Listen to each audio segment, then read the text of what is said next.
Imagine being trapped in a small space for a few hours. Most of us would freak out. Now imagine being trapped in a 22 feet submersible, potentially thousands of feet underwater, with oxygen running out. Horrifying, right? This is exactly what the 5 crew members aboard the missing Titanic submersible are going through. The frantic search to find the missing Titanic tourist submersible expanded exponentially on Wednesday as crews canvassed a surface area twice the size of Connecticut and 2.5 miles deep.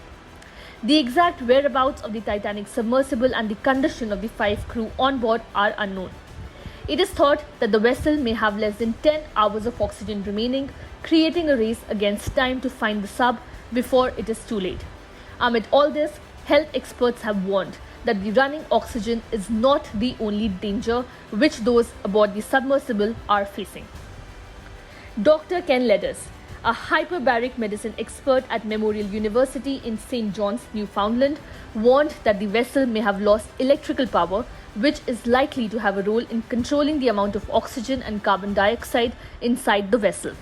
As the oxygen level falls, the proportion of carbon dioxide being breathed out by the crew will be rising, with potentially fatal consequences, he said. As the level of carbon dioxide builds up, then it becomes sedative. It becomes like an anesthetic gas and you will go to sleep, he added. Too much of the gas in a person's bloodstream, known as hypercapnia, can kill them if not treated.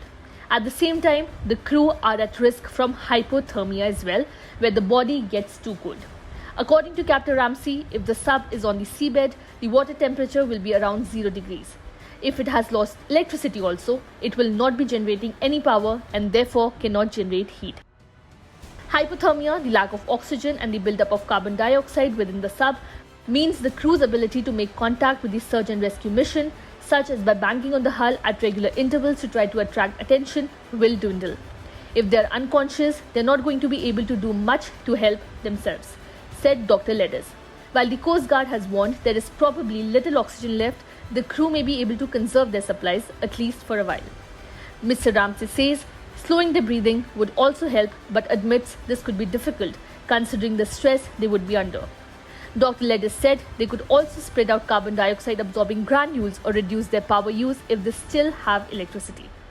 Despite all these challenges, Dr. Ledders urged against cancelling the search and rescue operation too soon, saying that they might be able to survive even when oxygen levels are very low. Rescue teams searching for the missing Titan submersible saw reason for optimism on Wednesday after they reported hearing underwater noises in the Atlantic. While stressing that the sounds were inconclusive and not confirmation that the crew was still alive, the news did raise the question of what happens if the sub is located and what equipment will be necessary to retrieve it. The search is focused on an area where underwater sounds have been heard, but their origin remains a mystery. As of Wednesday night local time, remotely operated deep-sea vehicles were heading to the site from Canada, the UK and France, the US Coast Guard said. Subscribe to Oneindia channel and never miss an update.